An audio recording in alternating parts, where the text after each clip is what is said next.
Hey all, this is 01 Turbo Crew and... Jerk, jerk, jerk, the jackass, cruel as he can be. Yep, and also, sometimes a Grinch, but he's okay. I've been warned by three very lively spirits that I need to stop being such a Scrooge this season. Yeah, well, you're not as bad of a Scrooge as somebody we could mention in a political theater, but if you guys know the news right now, you know what's currently going on, so I don't want to get into that. Maybe we'll drop a line in this video a little bit. Maybe not, but we'll see. But that's all I'll say about that. But I also want to say, because I will not shy away from it, I shan't shy away from it, but Merry Christmas, guys! It is Christmas time, and Jarek gave me the idea for it, and the reason we're doing this is because, one, I don't have the next film we're going to watch yet. I'm going to try to work on that very soon so we can get back to the regular reviews, but two, I always wanted to do something like this, and again, I will attribute Jarek to the idea, and also half the idea as well to Simon E, because Simon E was telling me a while ago I should be doing stuff like this as well, make it a little more entertaining for you guys, so hopefully you'll enjoy this video. But we are doing our favorite Christmas movies. I'll give you a small list of our favorites. I wouldn't mind doing a whole thing, but man, I think that would be a way over an hour video because I've got quite a few Christmas films and I could do a little bit in depth on each of them if I wanted to, but yeah, I don't know, maybe you'd get bored by that point, but just think of this as our Christmas special, and who knows, if we get enough likes, maybe you'll get the beach or the hot springs episode. Yeah, ooh. No, it's too sexy. The unrated edition. Too hot for Bahama. Ah! We'll have to release it on Blu-ray, just like Telovru. What, will you get Ultra HD? Ultra H double D? Yeah, exactly. But, what I figured I would, give to you guys today is this. We will do our, try to maybe keep it within, decade times. I know we'll probably go a little bit out of order, but we're going to give our favorite films from certain decades or time periods. For me, I look at it as 30s and 50s through like the 70s, and then 80s and 90s, to me being the more middle of the modern era, because that's where they got modern, and the morals were still there, but they weren't as preachy as some of the earlier ones were. And not to say that they were preachy or bad, but they were really laying it out on the moral ambiguity in the earlier days of It's a Wonderful Life, White Christmas, some of the earlier, Christmas carols and such of that nature. And then there's the modern era where I know a lot of people say the modern Christmas films are bad, but I own a couple of them, and honestly, folks, they're not that bad. They still keep a good touch of Christmas in there with the good messages too that you shouldn't forget. That's why I'm a fan of Christmas films, and that's probably why I think maybe for the last, not gonna say too long, but I'm gonna say maybe 3-4 years we've not really seen too many films. Well, let's just say, we both have a couple of interesting surprises for this holiday season, because you've been good little boys and girls, and you deserve the best. And absolutely, and we will get to that. And Jarek has graciously allowed me to go first in giving that gift. So I'm going to go to the old school film, probably one of my favorites. I have several, but I have to say, if you guys have never seen this, it is my second favorite of the Christmas Carol series, but to many it is their first, but it is definitely up there for me, which is why it is my second. Alistair Sim's A Christmas Carol, or also known as, if you knew the other title it went by, Scrooge, guys. Oh yes, this one is apparently the creme de la creme of Christmas films right here, and a lot of people love this one because Alistair Sim's performance. What's to say about it then? He really knew how to be just a hateful, spiteful dude, and yet, if you listen to the audio commentary, watch the special features, was one of the nicest actors in England, and really a nice guy, and his fun transformation was enjoyable, that people loved it. Plus, again, pretty dark film for, what year was it? Oh, 1951. Yeah, pretty dark film for 1951, because it went into a lot of the high-end stakes that Charles Dickens gets in the book, that maybe in some other films they didn't get as high. Some of them did, but, you gotta say that, they did a great job on this, and then Alistair Sim, who was a comedic actor, they decided to get him for this because they liked how he could pull off the hateful, mean old man. And his transformation at the end is just priceless, funny. You feel happy for him. You love it. It makes you feel good.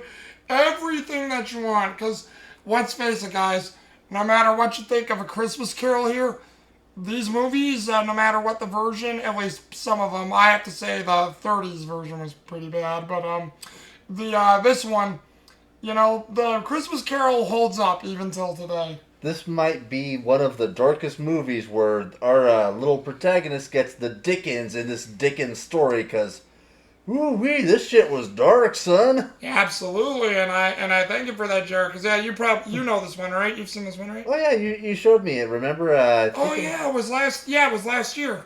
And I gotta say, this is also one of my favorites because, man, the Ghost of Christmas Present was a scene stealer. The Ghost of Christmas Future, arguably the second scariest I've ever seen to this day. And again, one of the closest adaptations to the original Dickens work. So good on Mr. Alistair there. Oh yes, and that's mine, Jarek. How about you? How about you for that certain decade? Do you have a favorite one as well for of the olden days, as they call them, or the golden age of film? Well, I hate to kind of cop out on this one, but this one steals the show. This is arguably one of the finest adaptations out there, and then, like he said, I think them picking a comedic actor for this was actually really what sealed the deal, because, like my drama teacher used to say, any idiot can make you cry. Making you laugh, that takes real genius. Yeah, I forget too, because I was watching this one. I think I watched this one because I was in the mood to watch it. Yeah, it was right around New Year's, because I know people say you can't watch Christmas movies around New Year's. I was still in the mood, and I was watching this one. Jarek was in his room. He actually came out and started watching it with me, was curious about it, and enjoyed it, and he enjoyed the transformation at the end of Alistair Sim, the Ghost of Christmas Past, Present. He enjoyed it all. Like, I think he missed, like, the very beginning, but you know Scrooge well enough to understand what was going on, but at the same time, I'm glad you enjoyed it, and that's cool, because, yeah, I'll tell you what, guys, though. This film you used to find in stores all the time. This is actually the Curry himself. Yeah. But on the other hand, part one had that really great old man with the shovel, and I still cry when I see that.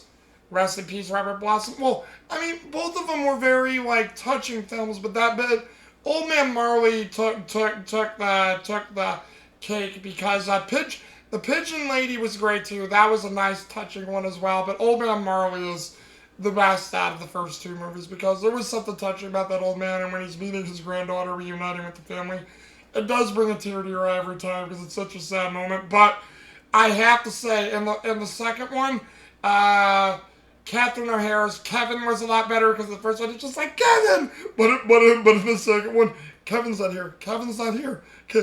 No. Kevin! We couldn't have left him behind again. Yeah. Well, I love how she laughs, and it's like, Kevin! And she falls back. And then, Buzz's Kevin, what did you do to my room in the first one was good, but also Peter yelling at the end of the second one, Kevin, you spent $900 on room service! That one's great, and then he just runs back to the hotel. But, great films, and you have to say, Macaulay Culkin's best work in these two films. He was great in Richie Rich, he was great in a few others. What was the John Hughes film he was in, where he's, My Girl? My Girl, thank you, My Girl, yeah. Where he's stung by the bees and dies, but, it's like... Not the bees! Yeah, but My Girl, Uncle Buck, and several others, but the Home Alone 1 and 2, I think, is his best work. I know a lot of people get annoyed because, obviously, that right there, there are a lot of people who found Macaulay Culkin annoying. My mom sort of hated these movies for a while, but we thought it was because of Macaulay Culkin, but she found out it's because me and my older brother, Aaron, we like to watch these movies to death, and, we watched it a little too much. I can understand. You watch something too much, you drive anyone nuts. Well, and Oh, sorry about that. No, I saw it. I'm like, you're not freezing on me again, you bastard. Not this time, you son of a bitch. But I have to admit, I love these movies, and plus, having the sticky bandits, the wet bandits, and become the sticky bandits, and just continue that gag, I kind of like it. Harry and Marv. To talk about those guys really quick, Joe Pesci and Daniel Stern, really well done in this movie. In both movies, Joe Pesci, Daniel Stern, has done comedies like this, no problem. It was basically almost a cakewalk for him. Joe Pesci had never done a kids film. He's always been an adult film, so he wanted to do this. And because I think he's got a similar problem to Samuel Jackson. He always has to swear. I think it's like a form of Tourette, so he's always got to swear or do that. Or maybe he was just in the films too much for that. But when you hear the part where he's always muttering in the first two movies, where he's going wretched, apparently that's him swearing under his breath, so he doesn't do it, but he's doing that to get it out of his system. But that's why you hear him go wretched. That's basically him cussing and doing what he usually does. Kind of makes me feel bad we didn't see him go up against Afro Samurai in that anime. But that would have been kind of interesting. Oh, well, that would be true. Seeing Harry from Jerry's Joe Pesci come out of nowhere. Stick him up, Afro Samurai, you fucker. This motherfucking samurai coming at me with a sword. Bitch, I got an RPG. Absolutely. I survived Kevin McAllister. What are you going to do to me, Afro? And then, to talk about it really quick, since it is Home Alone, if you guys don't know this film that well enough, basically, the traps, as a kid, we always thought they were funny, and, they still are funny to me in many ways, but now that I'm an adult, you've grown at many of them. You feel bad for Harry and Marv a lot. Even though they are the criminals getting their just desserts, you feel bad because... And guys, if you've seen the debunking videos, most of the things, and they even say in the audio commentaries, most of the things in these movies will kill you. You would not survive the traps the way Harry and Marv did, because most of the things they would do, you would either be terribly injured or dead. So yeah, do not attempt any of this stuff, because... It's why it's a movie and why it's Three Stooges comedy. It's made to be stylized. And hey, I know this has nothing to do with the movie itself, but may I just say that I think Macaulay Culkin had one of the best Joe Rogan interviews fucking ever. One of my favorite Joe Rogan interviews, bar none. Although the Elon Musk one was pretty good too, so, Absolutely. And I have to say, I don't know, I'll mention it really quick for the first one here. Probably my most cringiest trap, because I can't believe it is. I know Harry stepping on the glass ornaments is a moment. But if you guys remember, when he's stuck on the tar, he loses his shoe and loses his sock. Remember, Kevin left the nail that was up. If you have the volume up loud enough, and when he sticks his foot in the nail,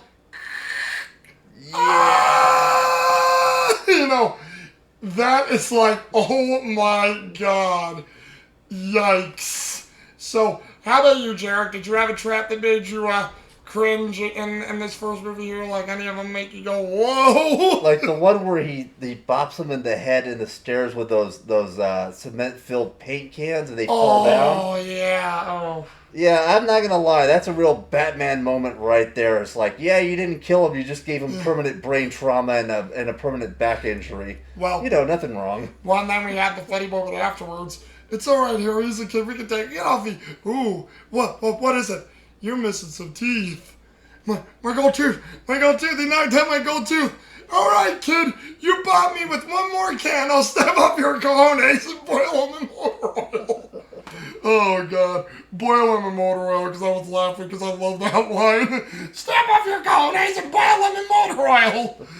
I see someone's been to East LA lately. Alright, do you have a 80s or 90s modern movie of your favorite, Jarek? Oh, I do, and hey, I never said that Nightmare Before Christmas wasn't going to happen. Just not the way you think, kids. Yeah, in case you have never heard of this, and believe me, I wouldn't blame you, it's probably his least known film. Jarek did tell me about this, by the way. This anime, Tokyo Godfathers, is about three homeless people who... they're all kind of like friends. They've all been, disconnected from their families. They're all at a homeless shelter in Tokyo, and surprisingly Christian for an anime, I'm not going to lie, but they run across a little baby girl abandoned in a dumpster, and just on the whim of it, they decide to find the family, because all of them have their own weird little family issues, which over the course of the movie, and I am not going to lie, this movie made me cry harder than Parenthood, my favorite film of all time, and this fucking made me cry harder. Like, I'm not gonna. And the craziest thing about this, I swear on the Holy Bible itself, this is true. Satoshi Kon, the guy behind, what was it? Perfect Blue, is the guy responsible for this absolute Christmas miracle. If you find this at on Amazon or anywhere, buy it. And see, that's just it.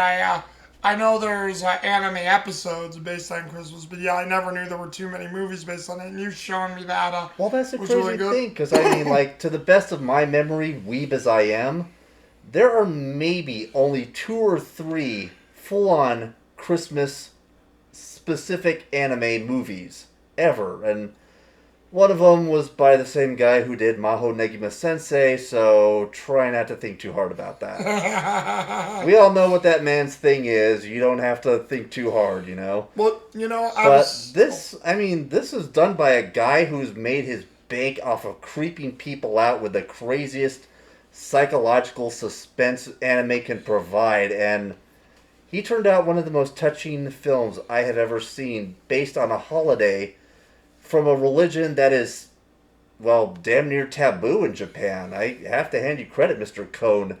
You went completely reverse Ono. Instead of denouncing your faith, you gave us one of the greatest ratifications of it. Yeah, and that's the one that Jarek has picked. I mean, he may have a couple more, but that's the one that he picked that he wants to show me for Christmas more than all. And I told him, yeah, like, probably start, more than likely, we'll probably start that weekend since Christmas ends on a weekend too, so probably start that weekend and go the entire week for that, because I would like to continue it on Christmas, but I'm going to go see my family, and I hope you go see yours too, Jarek. I don't know if you got any plans for that day on Christmas Day itself, but I know I'm going to be with Hopefully. mine, and they don't live out in the city here. I got to go more in the rural country outside area, but yeah. But you know what's really crazy about this movie? What's that? Let's see if I can get it here on film. I'll angle it for you. The one with like the head wrap, the tall one, that's a trans person. This movie had one of the 3 main characters is trans. Mm-hmm. Yeah, Satoshi Kon kicks Hollywood's ass. There you go. And I thought of another episode like that. I'll have to find the episode and remember it. But we could probably maybe do it after you're done showing me that movie. But another Christmas episode that's in an anime episode, because I've got a few, but this is the only one that really stood out to me. The Christmas episode, I think, in season 2 of Oh My Goddess. Oh, That episode is really good because what's her name? Crazy lady's trying to like impress him because she got drunk the night before, and then it's a whole thing between. Oh, is that the one with the rich girl where she takes? Yes. Oh God, I remember that. And then you remember she takes the present, yeah, and then they actually have that good heart to heart, and then even though she's somewhat of a jerk, she's actually nicer to Keiichi a little bit more, and then but they actually had a talk, and she understands him, and it's like she accepts it somewhat, but not completely, but they come to an understanding to where Keiichi is yours, I will concede, I will back off, and again, if you guys haven't seen any of the 2 seasons of Oh My Goddess, I would, it's a shame they never got a 3rd season, but after seeing the end of season 2, I don't know where else they would have took it. And isn't that also the one where we find out that Belle Dandy gets drunk when she drinks soda pop? I think, no, that's season 1. That's season 1. I found out that was season 1, and that episode is gold as well. But, I also remember, like, I haven't been able to find this on YouTube for about 5 years now, but there was a very excellent English cover of the song Everyone Has Wings from season 2 of Oh My Goddess, and I have not been able to find that for 5 fucking years. It was gorgeous. Sadly, because they probably took it down, man. Yeah, they can be a bitch like that. Oh, yeah, absolutely. And continuing on here, let's see, I've got... oh, yes. There's actually, because the last 2 will go hand in hand for my all-time personal favorite. But for modern era, And this is because I liked this movie when it came out right at 2000. So you could say, yeah, end of the 90s, right at the beginning of the 21st century, but still, I still think it fits within today's era since it was still new.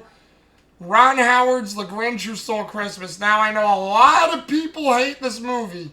I don't understand it, but I know a lot of people hate it. And obviously, Jim Carrey gives a smashing performance as the Grinch. Come at me, guys. He was better than Mike Myers as the Cat in the Hat. Don't hate me, don't at me, or whatever the sayings are, because Cat in the Hat was terrible. You know, and Bad. I hate to say this having seen the animated version, but actually this one is probably, in my opinion, better than the old animated Dr. Seuss one. Really?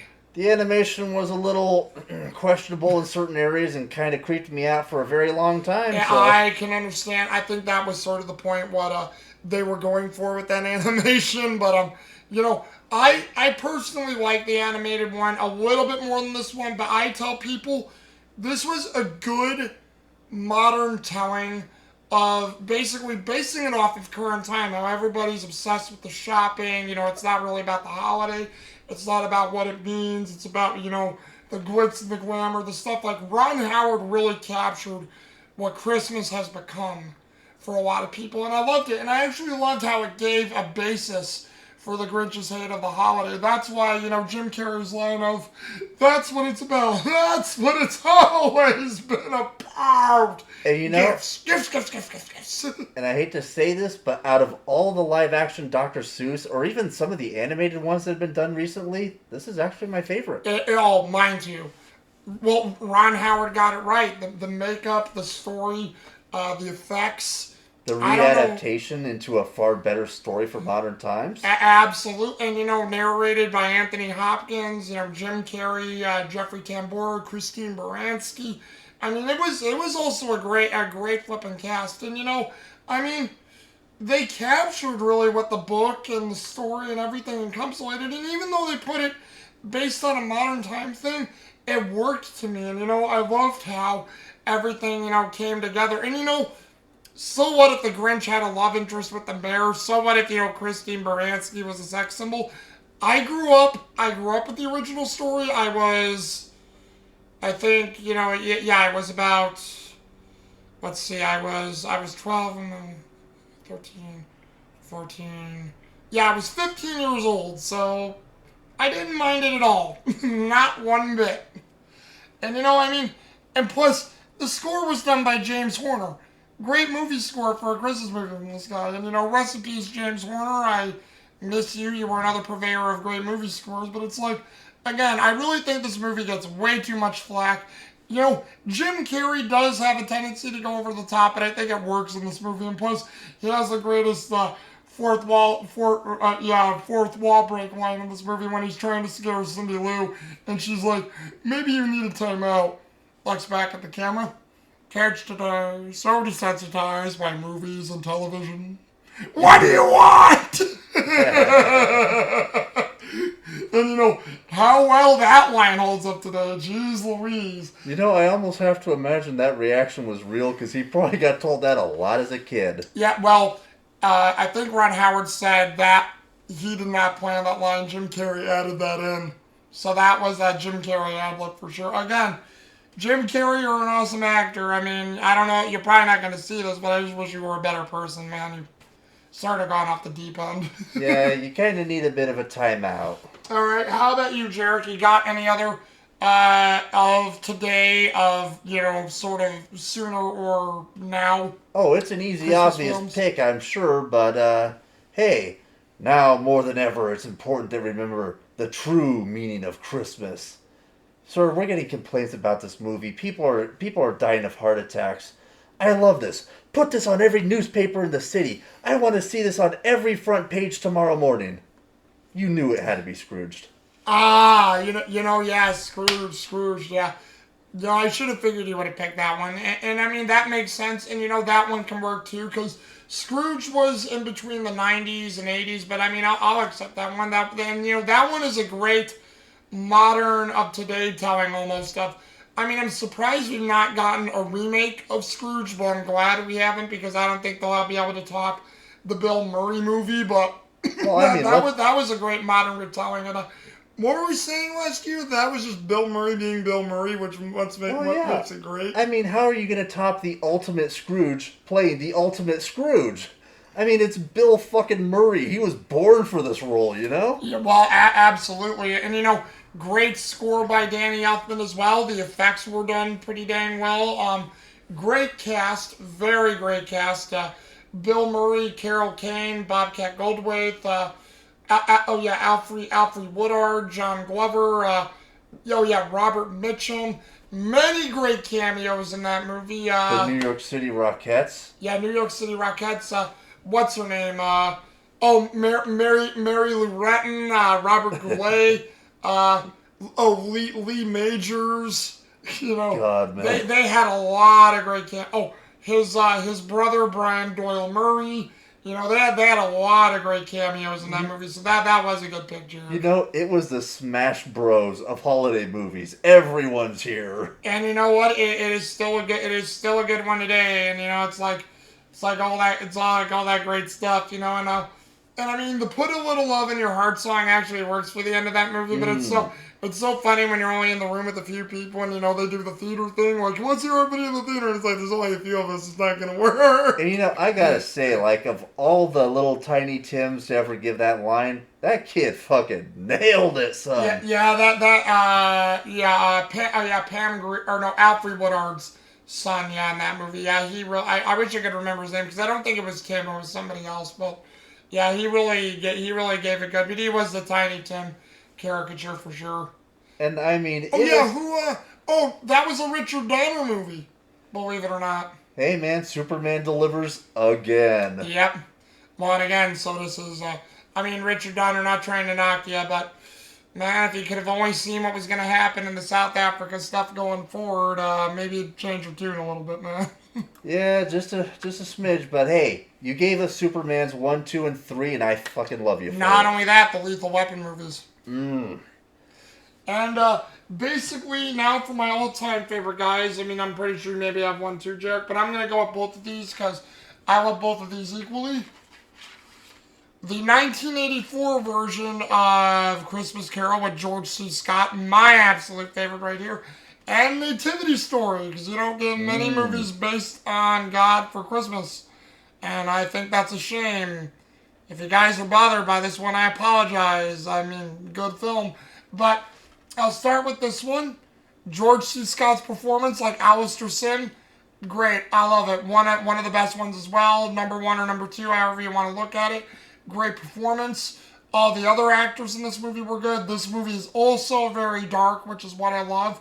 And I recently was reading comment sections on YouTube, because sadly there's no special features on this movie, which I wish there was. But they said that Scott's portrayal and the director, Clive Donner's portrayal of this movie was to make sure that people knew how Scrooge wasn't just an evil character. There was a reason behind that. And yeah, all the other movies give the reason, but they were really trying to show how he was a very lonely man and missed out on many things. And, they say that, with Scott's performance, you can really see that, where he struggles with stuff he's thinking about, thinking that, maybe I didn't give this enough time, maybe I didn't give this enough thought, but, surely there's some other understanding we can come to this, or how we would just compartmentalize things. Plus, they do it in some of the other films too, but the ghosts in this movie really laid it on Scrooge bad, and I love it. I love how they mock him, they ridicule him. Angela Pleasance, as the ghost of Christmas Past, really lays it in on him and says, there's, almost carries no weight in matters of the heart, and she can't hear you squabbling, you've wasted away, and all these different types of things. And I like how she sort of mocks him at the end with, truth lives, and it's like, yeah, truth lives, because that's how your past was, man, and you forgot about that. And then Ghost of Christmas Present, Edward Woodward. How can you not like that performance, especially when, oh God, what's the line? Oh yeah, maybe you'll find out where the surplus population is and where it is, because maybe in the sight of heaven you are more unfit to live than millions of this poor man's child. And he was talking about Tiny Tim, and I'm like, I actually love that line, and so far this is the only film that sort of has a line like that, and it's like, That's actually a great line because saying how Scrooge was unfit to live than Tiny Tim. Woo! And you know, it again contrasts with one of the great things about Dickens. You know, the person who has so little and yet their life is so full compared to the man who has everything and treasures nothing of it. You know, Jarek, to talk about it really quick, I know, and again, I knew we were going to probably go over a little over time, guys, but sorry about that, but I think it's a little important.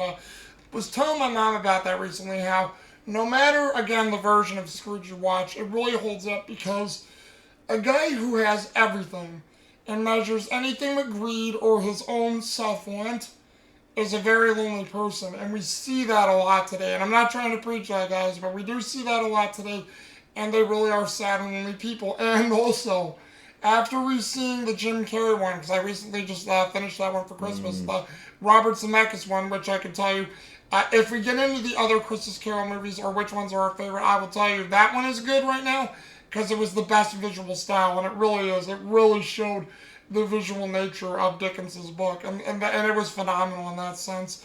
And but like I always remembered the ignorance and watch scene, which in that movie is flipping creepy because you know Christmas present is dying and he turns into a skeleton, and then you know ignorance and want want goes into a straitjacket and into a mental house, and ignorance ends up behind prison bars, and it's like whoa. But I was telling my mom how ignorance and want that really explains a lot of things nowadays because there's one thing I always forgot.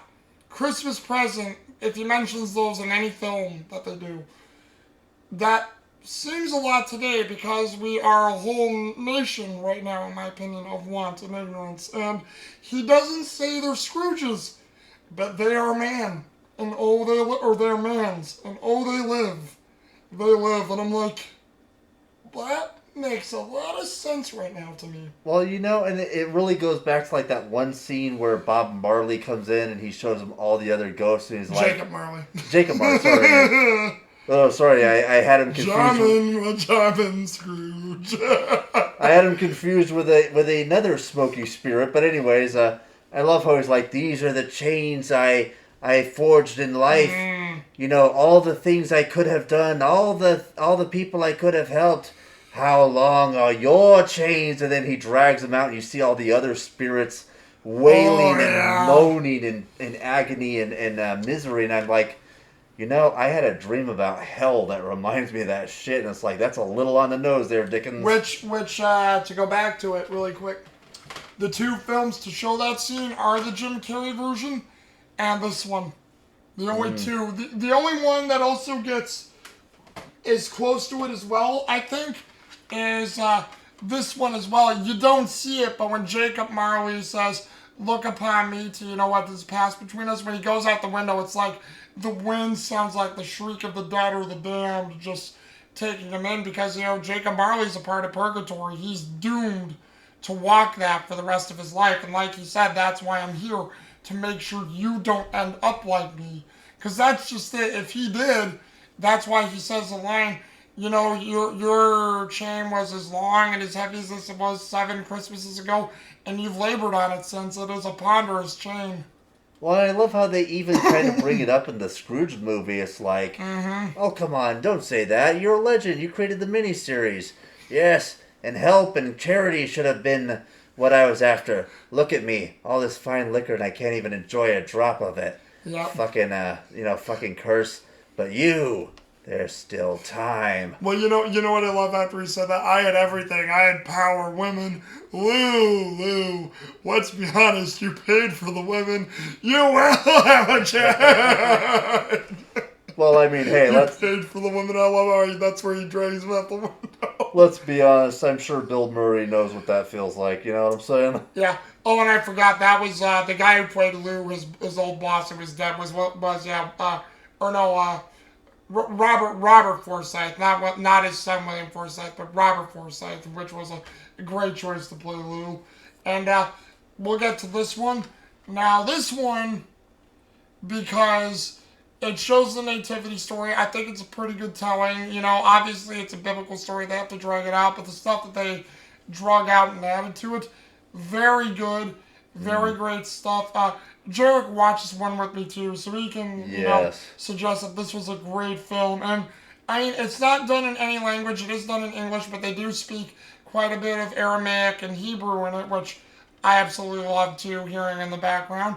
And great performances by Keisha Castle Hughes. I know she wasn't in much; she was in Game of Thrones, Walking Dead, a few other films, but a very great Mary, and possibly why Keisha Castle Hughes here hasn't gotten a lot is because sadly she faced a lot of scrutiny for this movie, and it's sad because everybody didn't want to see her as Mary, but you knocked it out of the park, Keisha Castle Hughes, so you got my vote for You that. did the J-Man proud. Oscar Isaac, you underappreciated actor, you. And I do mean that because you are a great actor, but your role as Joseph, superb. Indeed. Superb. You were a great Joseph, and you pulled it off, man. I mean, you always have the makings of a great actor. I like you as an actor, and I'm glad you've taken a stance against. Again, I don't mean to drag it out with this movie, but I'm glad he's taken a stance against the wokeism and some of the films he's been in because, let's face it, guys, he was a great Poe Dameron, but he was wasted in Star Wars. Indeed. Wasted. Joseph deserved better. Oh, yeah. Well, Joseph in so many of the other movies has done. Oh, and, of course, he also did mention he was wasted in X-Men Apocalypse. But who could blame him because that movie was bad, too. It was an apocalypse for the mutants, and this time the Beyonder wasn't involved. Yeah, and there were so many other great actors. Oh, yeah, Sean Taub, Alexander Siddig, who played the Angel Michael, Kieran Hines, who was King Herod. Great role for Kieran Hines. Great stuff, Kieran Hines. He played a great villainous Herod in that movie. I absolutely loved it. And again, if you guys love biblical stories and how they filmed it, great movie. This movie still brings me to tears. I feel sad by it. Zombie, if you're listening, I owe you thanks for showing me this movie. This was a great movie. And thank you. Well, yeah, that as well. I'm glad that Zombie provided both you and me a great film, because if you didn't show me this, you possibly wouldn't have saw this, because believe it or not, another hard-to-find movie here, guys. Very obscure, not well-known.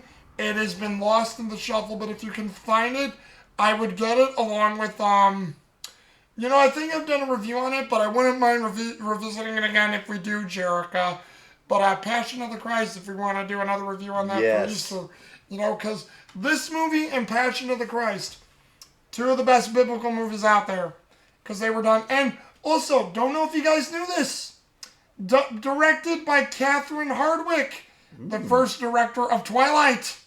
My, that's an odd one. Yeah, so how did someone who did Twilight make this before she got to Twilight? Because holy crap, Catherine Hardwicke, you had the makings of a good director.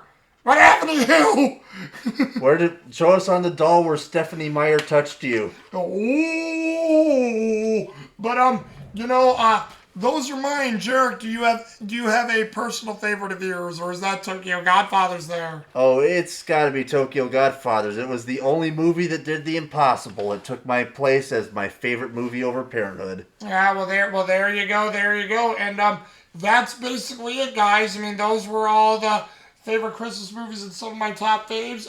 If we do the Christmas Carol one, I will be looking forward to that because Christmas Carol is one of my all-time favorites because no matter the version, most of them are great films and I love it. And I have quite a few, so we'll try to go over some. Or at least I'll go over the ones that Jared knows. If there's ones that he has not seen, I'll put those to the side till we have a chance to watch them. But what do you guys think? Do you guys agree with our list? And if you guys do write anything in the comments, write down some of your best Christmas films. Maybe some of the ones that we have seen or talked about. Maybe some ones that we have not seen, because there are still quite a few of them out there that I have not known. And to let you guys know, there were some that I have that I haven't had that I mentioned. If you want to know, classics like Miracle on 34th Street, I've seen both of those. I have seen White Christmas. I don't own it, though. I want to own it. Same thing with It's a Wonderful Life. If you want another classic film, that's my second favorite, Christmas Carol Scrooged. It's a Wonderful Life. Now, Zombie showed me that one 4 Christmases ago. I never knew how long that movie was. I never knew that movie was almost 3 hours.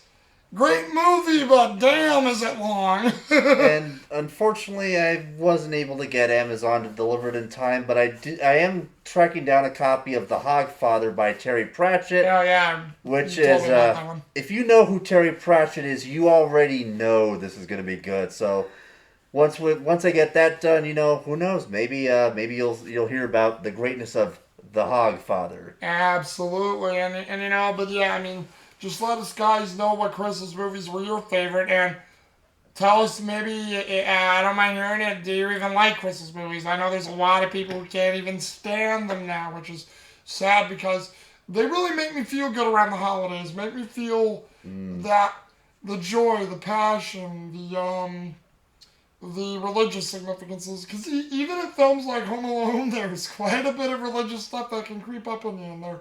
Just like in the Christmas Carol and a few things. I mean, there's importance to it, guys. But yeah, just let me under You know, Jared, what? I Oh, kind of Jared. wonder. I thought it was just a nice little ender here. What's your favorite piece of Christmas music? Oh, jeez. Oh, I've had. You mean out of any genre? Yeah, out of anything really. Oh man, that is a tie between Mannheim Steamrollers and I love the Nutcracker. Oh, my favorite is the Mannheim Steamroller Carol of the Bells. Oh, that Carol of the Bells. Carol of the Bells is good. Oh, you're meaning songs. Oh Holy Night.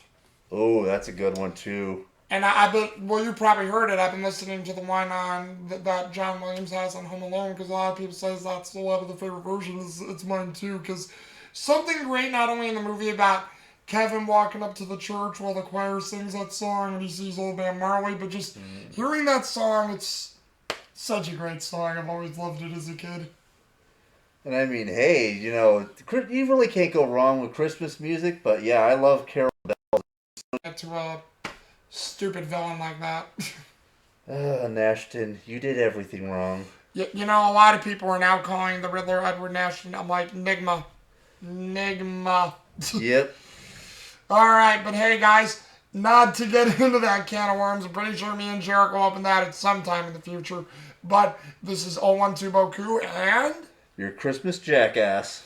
Alright, and Merry Christmas to you guys. Probably see you again, but if not, Merry Christmas and have a good holiday and be careful to each other. And again, Merry Christmas, Happy Hanukkah, or whatever you celebrate, because I know I just said Happy Holiday, but if you think I'm going to end on that and say Happy Holidays, guys, nope. Merry Christmas. That's what I celebrate. Jingle bells, Batman smells, Robin laid an egg. The Batmobile lost the wheel, the Joker got away. See you guys. See ya. Oh, deuces. Deuces.